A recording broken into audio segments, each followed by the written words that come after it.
Welcome friends, स्वागत है आपका हमारे चैनल सक्सेस डिकोडर में। तो दोस्तों, जैसा कि आप देख रहे हैं, आपके सामने मैं आज जो टॉपिक पढ़ाऊंगा बहुत ही महत्वपूर्ण टॉपिक है। इसके पहले मैं आपको दो टॉपिक ऑलरेडी पढ़ा चुका हूं, यूनिट एंड मेजरमेंट, और सेकंड वन था न्यूटन्स लॉ ऑफ मोशन। तो उसको आप अच्छे से कवर कर लीजिएगा, और उसमें जितने भी एक्सपेक्टेड क्वेश्चंस हैं वो सारे मैंने करा दिए हैं। और लास्ट में न्यूमेरिकल पोर्शन जब मैं चलाऊंगा तो वन बाय वन सबका न्यूमेरिकल करवा दूंगा, तो उससे आपका रिवीजन हो जाएगा। आज हम पढ़ेंगे ग्रेविटेशन, और ग्रेविटेशन में देखिए मैंने टोटल 4 पॉइंट लिखे हैं। सबसे पहले मैं आपको बताऊंगा न्यूटन का सार्वत्रिक गुरुत्वाकर्षण का नियम क्या होता है, फिर गुरुत्व बल और गुरुत्वीय त्वरण के बारे में बातें होंगी, देन स्मॉल जी एवं कैपिटल जी में जो भी संबंध है उसके बारे में हम बताएंगे, इसमें जी की वैल्यू वगैरह सब आपको बताएंगे। और सबसे महत्वपूर्ण जो आजकल एनटीपीसी में, रेलवे में या कहीं भी पूछा जा रहा है, लिफ्ट में गति। यदि हम लिफ्ट में ऊपर जा रहे हैं और अगर हमारा वेग समान है तो क्या होगा, हमारा वजन बढ़ेगा या घटेगा। और सेम अगर हम नीचे जा रहे हैं तो अगर हम समान वेग से या त्वरण से, मतलब एक्सेलरेशन से नीचे जा रहे हैं तो क्या प्रभाव पड़ेगा। इन सारे चीज़ों पे हम चर्चा करेंगे। और इसके बाद हमारा एक पार्ट सेकंड आएगा जिसमें हम सैटेलाइट और केपलर्स के नियम के बारे में चर्चा करेंगे। तो चलिए हम शुरू करते हैं न्यूटन के सार्वत्रिक गुरुत्वाकर्षण के नियम से।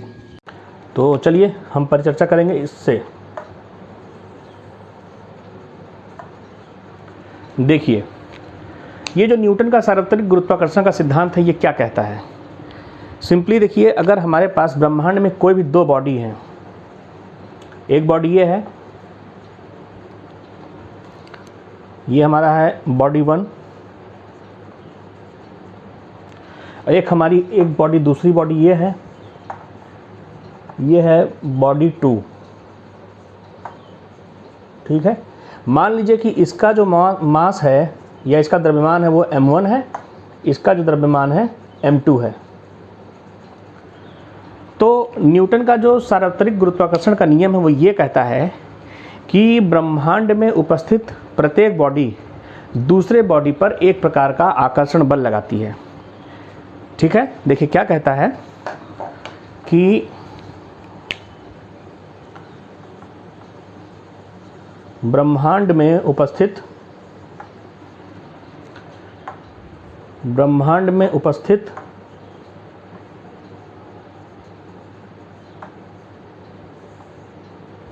सभी पिंड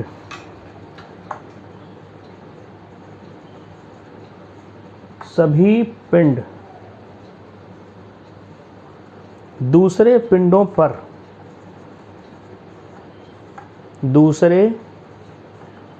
पिंडों पर आकर्षण बल लगाते हैं।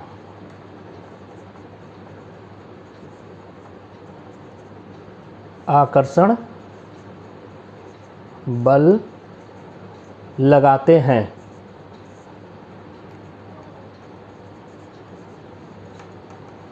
ठीक है, तो देखिए न्यूटन ने यह बताया था कि जैसे कि ब्रह्मांड में कहीं भी कोई दो बॉडी है तो वो एक दूसरे के ऊपर आकर्षण बल लगाती है।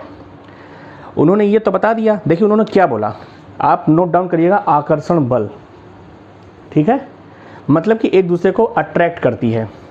अब इस आकर्षण बल की जो प्रवृत्ति होती है, या हम कह रहे हैं जो इस फोर्स का नेचर होता है वो कैसा होना चाहिए, इसको न्यूटन ने बहुत ही अच्छे से डिफाइन किया। आइए उसके बारे में चर्चा करते हैं। आप लोग चाहें तो नोट कर सकते हैं, या तो वीडियो पॉज करके आप लोग बाद में कर लीजिएगा। हम कंटिन्यू करते हैं।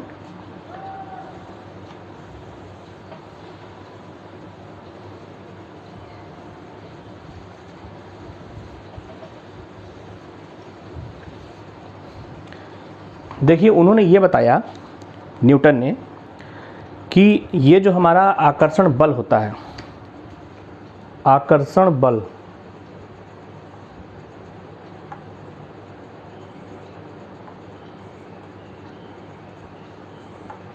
F दोनों वस्तु के द्रव्यमान के गुणनफल के समानुपाती होता है। ठीक है,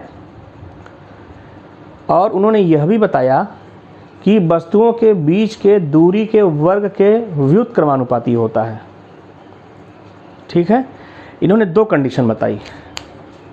देखिए, मैंने ये जो फिगर बनाया है, मान लीजिए कि इनके बीच की दूरी r है। ठीक है, तो न्यूटन ने ये बताया कि इनके बीच लगने वाला आकर्षण बल दोनों पिंडों के द्रव्यमान के गुणनफल के समानुपाती होता है और उनके बीच के दूरी के व्युत्क्रमानुपाती होता है। तो अगर इसको हम एक सिंगल फार्मूले में डिराइव करें तो देखिए क्या आता है। ये हमारा आ जाता है F proportional to m1 m2 upon r square. ठीक है, और जब हम प्रोपोर्शनलिटी कांस्टेंट हटाएंगे तो हमारे पास एक वैल्यू आ जाती है F is equal to G m1 m2 r square. ठीक है, तो ये इनका जो है न्यूटन का सार्वत्रिक गुरुत्वाकर्षण का सिद्धांत था। तो देखिए, जो आकर्षण बल है इन्होंने क्या बताया, इसको नोट कर लीजिएगा। पहला बताया द्रव्यमान के गुणनफल के अनुक्रमानुपाती, उनके बीच की दूरी के वर्ग के व्युत्क्रमानुपाती, और जो हमारा फाइनल फार्मूला आता है वो ये आता है। और जो हमारा g होता है उसे हम कहते हैं ग्रेविटेशनल कांस्टेंट। मैं आपको g की वैल्यू भी बता देता हूँ कितनी होती है।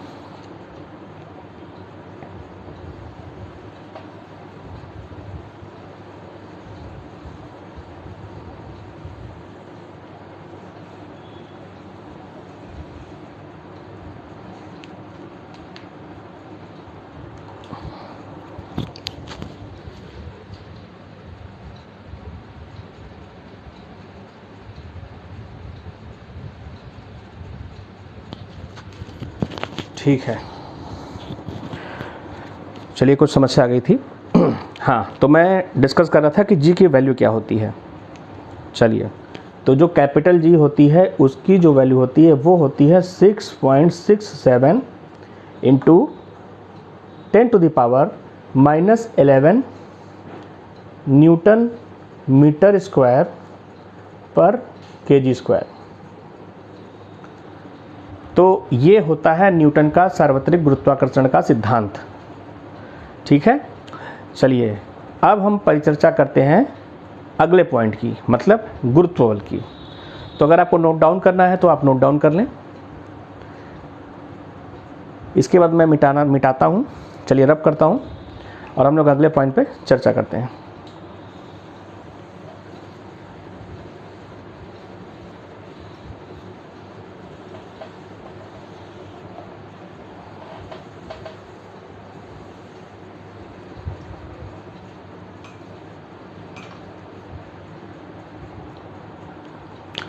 अब हम पढ़ेंगे गुरुत्व बल के बारे में।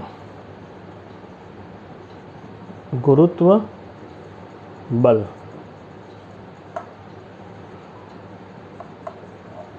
देखिए ये हमारी अर्थ है। ठीक है, ये हमारी अर्थ है और इस पर से हम जब कोई चीज़ ऊपर की तरफ फेंकते हैं, ठीक है, मान लीजिए कि एक बॉल ऊपर फेंकते हैं तो फिर वो बॉल नीचे आ जाती है अपने आप। तो पृथ्वी जिस बल से किसी वस्तु को अपनी ओर आकर्षित करती है उसी को हम गुरुत्व बल के नाम से जानते हैं। ठीक है, पृथ्वी जिस बल से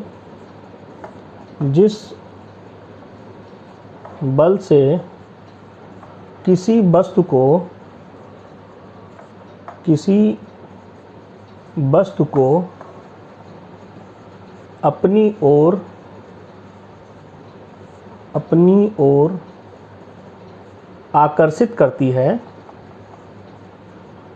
अपनी ओर आकर्षित करती है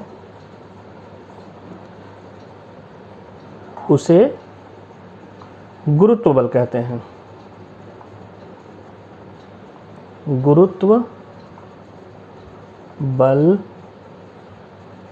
कहते हैं।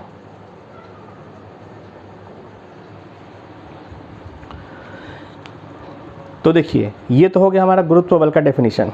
क्योंकि देखिए कभी भी कोई भी चीज़ अगर आप पृथ्वी से ऊपर फेंकते हैं तो वापस पृथ्वी पर आती है। देखिए इसके बारे में कहानी भी है कि एक बार क्या होता है कि न्यूटन एक एप्पल के पेड़ के नीचे बैठे रहते हैं और जब सेब ज़मीन पर गिरता है तो अकस्मात उनके दिमाग में उनके दिमाग में ये विचार आता है कि ये सेब नीचे ही क्यों गिरा, ऊपर क्यों नहीं गिरा। और सिर्फ एक यही छोटा सा आइडिया है, हालांकि ऐसा नहीं कि सेब पहली बार गिरा था, इसके पहले भी सेब कितनी बार गिरा होगा, लेकिन लोगों के दिमाग में ये आइडिया नहीं आया। तो न्यूटन ने सोचा कि आखिर ऐसा क्यों होता है और इसके बाद ये थ्योरी डेवलप की। न्यूटन की बात करें तो आधी फिजिक्स न्यूटन के इर्द गिर्द ही घूमती है, तो आपको हर जगह न्यूटन मिल ही जाएंगे। चलिए हम अगले पॉइंट पे चलते हैं।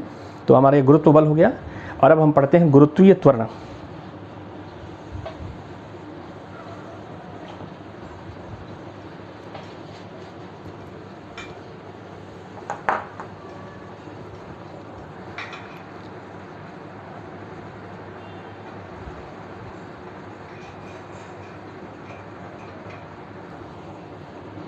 चलिए अब हम पढ़ेंगे तीसरा पॉइंट, गुरुत्वीय त्वरण। गुरुत्वीय त्वरण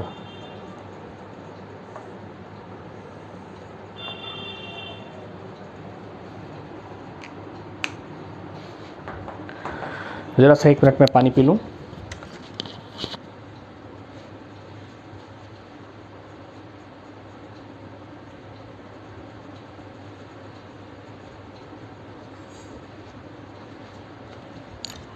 चलिए शुरू करते हैं। देखिए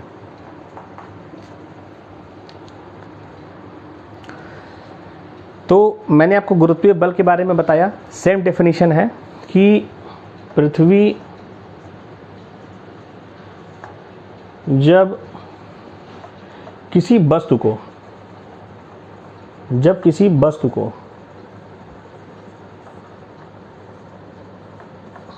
अपनी ओर आकर्षित करती है, अपनी ओर आकर्षित करती है,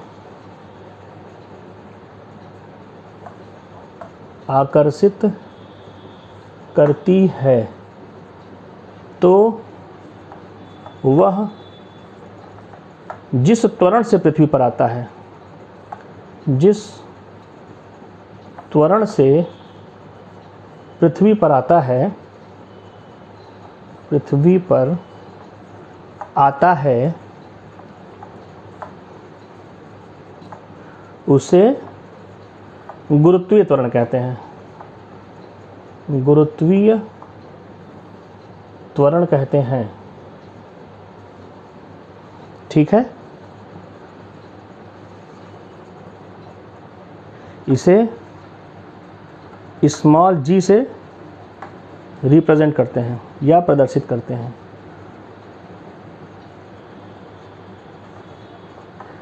प्रदर्शित करते हैं।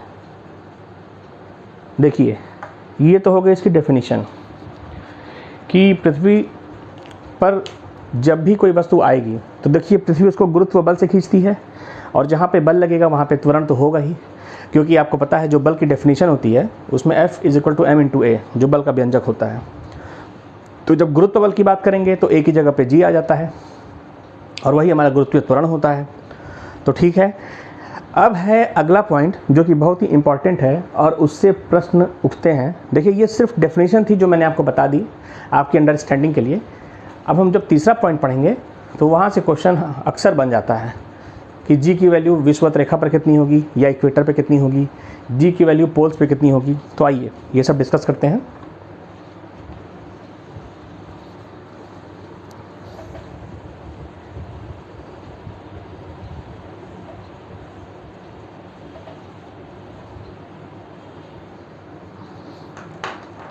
चलिए ये हमारा अगला पॉइंट, कैपिटल जी एवं स्मॉल जी में संबंध।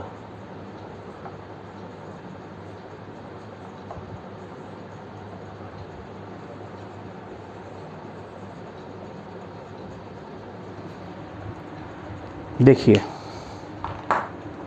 आपको पता है कि हमारा जो फोर्स अभी हमने निकाला था, न्यूटन ने जो बताया था, F is equal to G m1 m2 upon r square.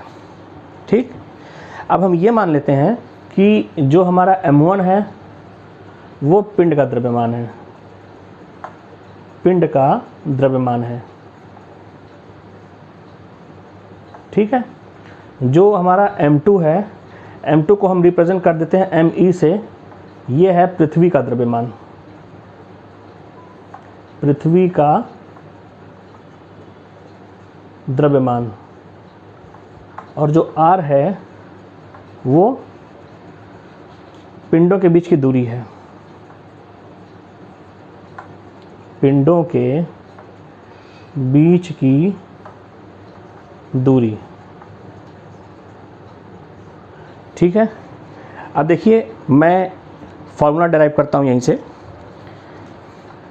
F is equal to G m1 me upon r square. यहाँ तक सब क्लियर है, किसी को कोई कन्फ्यूज़न नहीं होगा। अब देखिए जो हमारा F है, अगर कोई वस्तु, अभी हमने आपको बताया गुरुत्व बल और गुरुत्वीय त्वरण के बारे में, तो जब पृथ्वी किसी वस्तु को अपनी ओर आकर्षित करती है तो उस पर गुरुत्व बल लगता है। तो देखिए अब क्या होगा, इधर मैं आपको बता देता हूँ। F की वैल्यू हम लिख सकते हैं m1 into G is equal to m1 me upon r square. ठीक है, अब देखिए m1 से m1 कट जाएगा और हमारा g आ जाएगा, g is equal to me। देखिए यहाँ पे g सॉरी छूट गया था, g यहाँ पे और लिख लीजिए। ठीक है,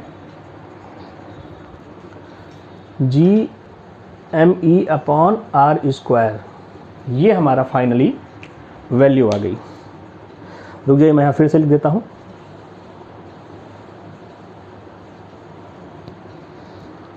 देखिए यहाँ पे जो पिंड का बल होगा वो हो जाएगा m1 इंटू जी। ठीक है, और यहाँ पे हमारा हो जाएगा g m1 me upon r square. ठीक है, और हमारा m1 से m1 कट जाएगा और हमारी g की वैल्यू आ जाएगी meg अपॉन r स्क्वायर। तो देखिए ये होता है हमारा कैपिटल G और स्मॉल g में रिलेशन। ये फाइनली हमारा रिलेशन निकल के आता है।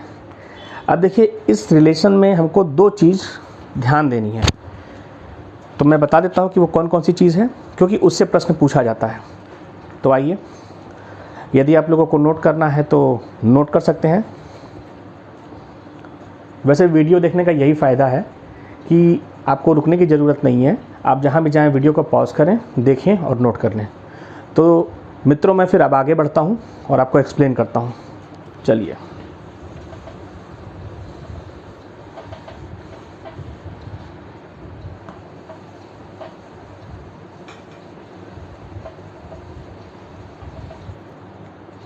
देखिए हमने निकाला था यहाँ पे small g is equal to capital G me upon r square.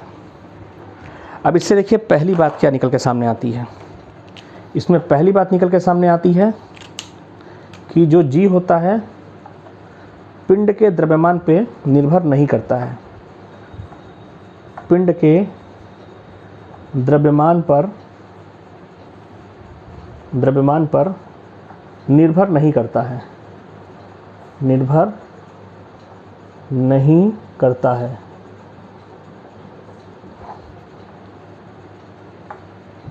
ठीक है, दूसरी चीज़ g जो होता है वो होता है inversely proportional to 1/r square. मतलब अगर r हमारी मैक्सिमम तो g हो जाएगी मिनिमम।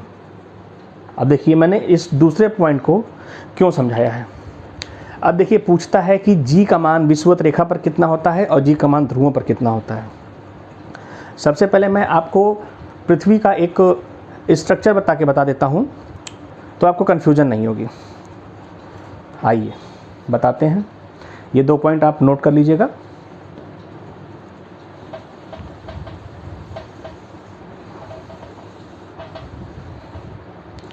देखिए, हमारी जो पृथ्वी होती है वो कुछ इस शेप में होती है। देखिए,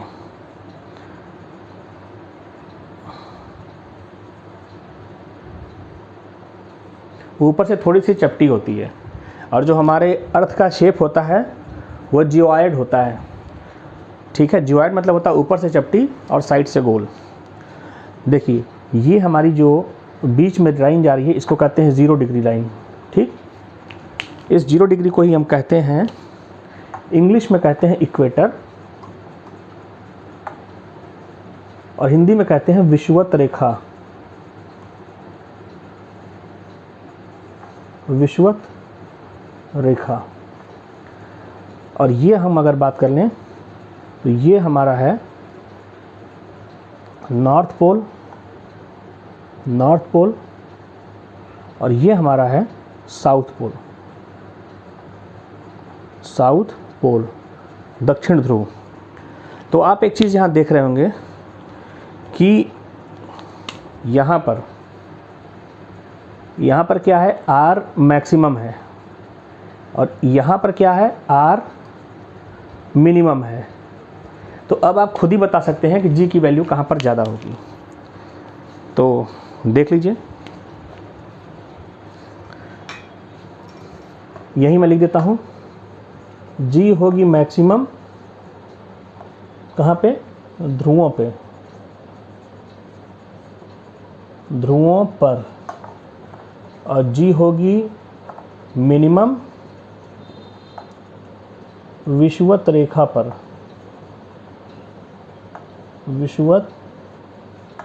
पर।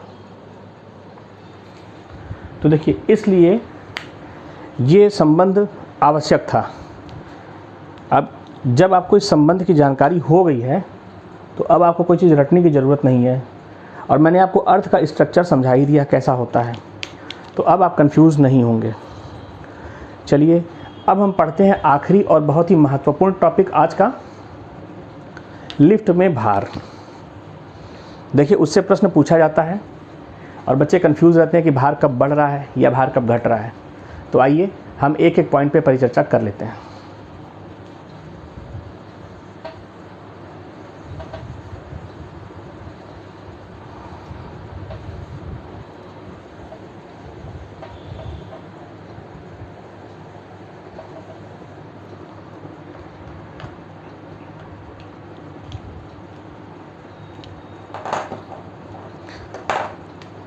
ये आज का हमारा आखिरी टॉपिक है, लिफ्ट में भार।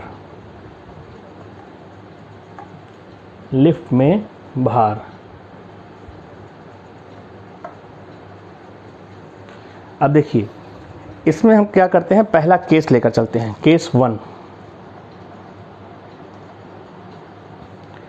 जब लिफ्ट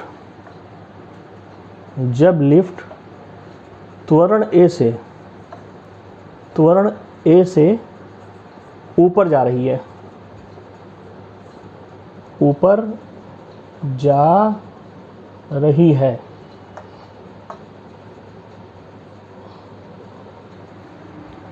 देखिए, मैं आपको ऐसा समझाऊंगा कि आपको याद करने की ज़रूरत ही नहीं पड़ेगी, बस ध्यान से सुनते जाइए और कंसेप्ट को समझते जाइए। मान लीजिए कि ये लिफ्ट है,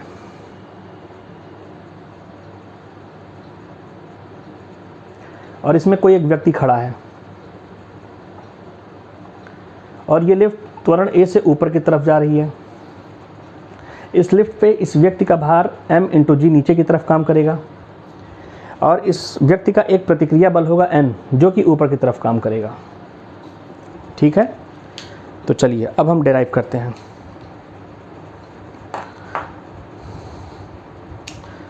देखिए, तो इसका जो हम इक्वेशन बनाएंगे, चूंकि लिफ्ट ऊपर के डायरेक्शन में जा रही है, इसका मतलब है कि n हमारा ज़्यादा है, n minus mg is equal to m × a। ठीक है, क्योंकि कोई बल उसको ऊपर ले जा रहा होगा तो हमारा ये फाइनल बल है। ठीक है, जो हमारा रिजल्टेंट फोर्स आ रहा है वो हमारा m इंटू ए है।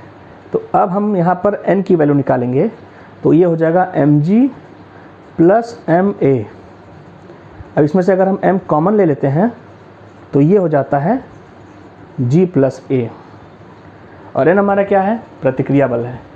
तो देखिए अब क्या हो रहा है, यहाँ पे हमारा जो भार है, भार बढ़ जा रहा है, भार बढ़ जा रहा है, भार बढ़ जा रहा है।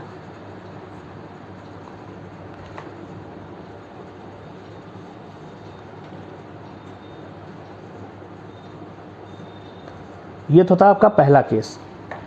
इस केस में हमारा भार बढ़ गया। अब हम लेते हैं, देखिए इसमें आपको यही समझना है कि लिफ्ट ऊपर जा रही थी, ठीक है। देखिए लिफ्ट ऊपर जा रही है, मतलब हमारा प्रतिक्रिया बल ज़्यादा है, और हमारा जो रिजल्टेंट फोर्स है, क्योंकि हम खड़े हैं तो हम संतुलित हैं, तो जो रिजल्टेंट फोर्स की इक्वेशन बनेगी n minus M G is equal to m into A बनेगी।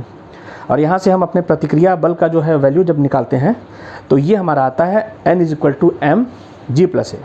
तो हमारा बार बढ़ा हुआ प्रतीत होगा। अब हम केस 2 लेकर चलते हैं।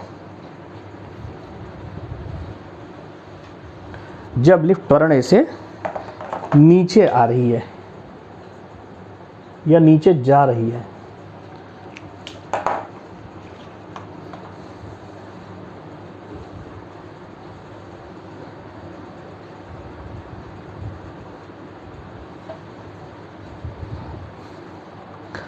लाइए फिर सेम, ये हमारी लिफ्ट हो गई, ये त्वरण ए से नीचे की तरफ आ रही है, ठीक है। हमारा भार mg नीचे की तरफ काम कर रहा है, प्रतिक्रिया बल हमारा अभी भी ऊपर की तरफ लग रहा है। तो जो हमारा रिजल्टेंट फोर्स की इक्वेशन बनेगी वो ये बनेगी, mg minus n is equal to m into A. अब यहाँ से हम अगर n की वैल्यू निकालेंगे तो n इज इक्वल टू आ जाएगा mg माइनस ma। अब यहाँ पे जो हमारा प्रतिक्रिया बल है वो निकालेंगे, यहाँ आ जाएगा mg माइनस a। तो देखिए यहाँ पे क्या है, हमारा भार घट जाएगा, भार घट जाएगा। ये दूसरा केस हो गया, ठीक है, हमारा भार घट जाएगा। अब हम केस 3 लेते हैं, ठीक है, ये हमारा केस 2 था। अब हम केस 3 लेते हैं कि समान वेग से जा रही है। आइए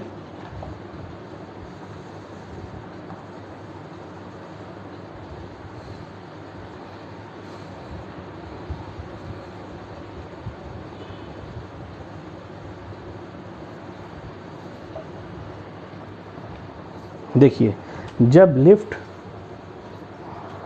समान वेग से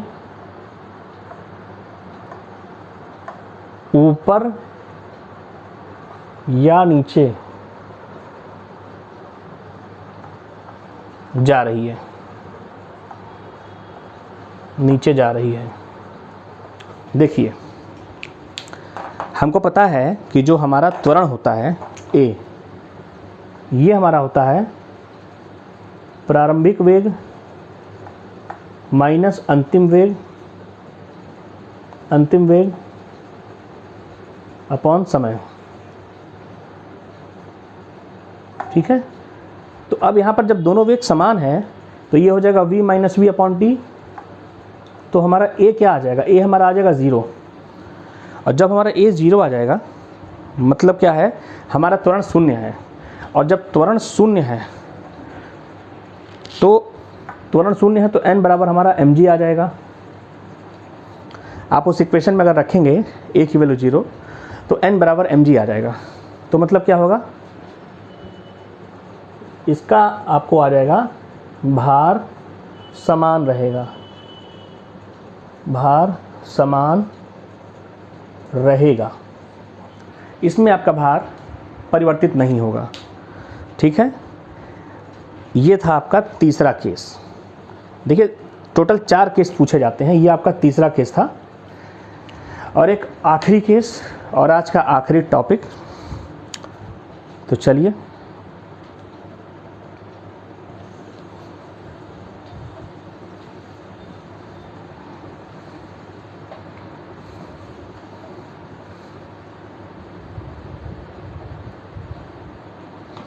चौथा केस बात कर लेते हैं। जब लिफ्ट की रस्सी टूट जाए, लिफ्ट की डोरी टूट जाए, ठीक, इसमें आपको कोई फिगर बनाने की ज़रूरत नहीं है। जब लिफ्ट की डोरी टूट जाएगी तो आपको प्रतिक्रिया बल प्राप्त नहीं होगा, और जब प्रतिक्रिया बल ही प्राप्त नहीं होगा तो आप अपनी जगह पे खड़े ही नहीं रह पाएंगे। जैसे कि आप जीरो ग्रेविटी में इधर उधर घूमते रहते हैं, आपको भारहीनता का अनुभव होगा, भारहीनता का अनुभव होगा, भारहीनता का अनुभव होगा। ठीक है दोस्तों, तो इसमें हमको भारहीनता का अनुभव होगा। तो देखिए, ये आज ग्रेविटेशन के हमारे 5 टॉपिक थे जो कि मैंने आपको पढ़ा दिए, और मैंने इसमें बहुत ही अच्छे से, बड़ी खूबसूरती से आपको समझाया है। तो इसमें आपको कहीं कोई कन्फ्यूज़न नहीं होगी, इसमें कहीं कोई कन्फ्यूज़न नहीं होगी। और मुझे उम्मीद है कि आपको आज की वीडियो पसंद आई होगी। और इसी तरीके से मैं रैंडमली जो टॉपिक मुझे छोटा लगता है वो टॉपिक मैं पहले ही आपको ख़त्म करवा दूंगा। जैसे कि और जगह हो सकता है कि और टीचर्स भी जो हैं वो क्या करते हैं, पहले प्रकाश से या तरंग से पढ़ाना शुरू करते हैं, तो उनका पढ़ाना सही है, परंतु अभी परीक्षा नहीं है, इसलिए पहले मैं छोटा छोटा टॉपिक ख़त्म कर दे रहा हूँ, ताकि बाद में इन टॉपिक को जल्दी जल्दी ख़त्म करने की ज़रूरत ना पड़े। क्योंकि बच्चे प्रकाश और आपका ऊष्मा, इलेक्ट्रोमैग्नेटिज्म, ये सब खूब पढ़ते हैं जम के, और ये छोटे छोटे टॉपिक नहीं पढ़ पाते हैं, और इन छोटे छोटे टॉपिक से जो क्वेश्चन आते हैं उसमें वो कन्फ्यूजन में गलत कर देते हैं। तो इसलिए पहले छोटे छोटे सारे टॉपिक हम ख़त्म करेंगे, और फिर एग्ज़ाम के पॉइंट ऑफ व्यू से जो इम्पॉर्टेंट टॉपिक हैं उनको अच्छे से थॉरोली डिस्कस करेंगे, सबका न्यूमेरिकल लगवाएंगे। तो ठीक है दोस्तों, ये था हमारा आज का सेशन। उम्मीद करता हूँ आपको पसंद आया होगा। ज़्यादा से ज़्यादा लाइक करें, सब्सक्राइब करें और शेयर करें।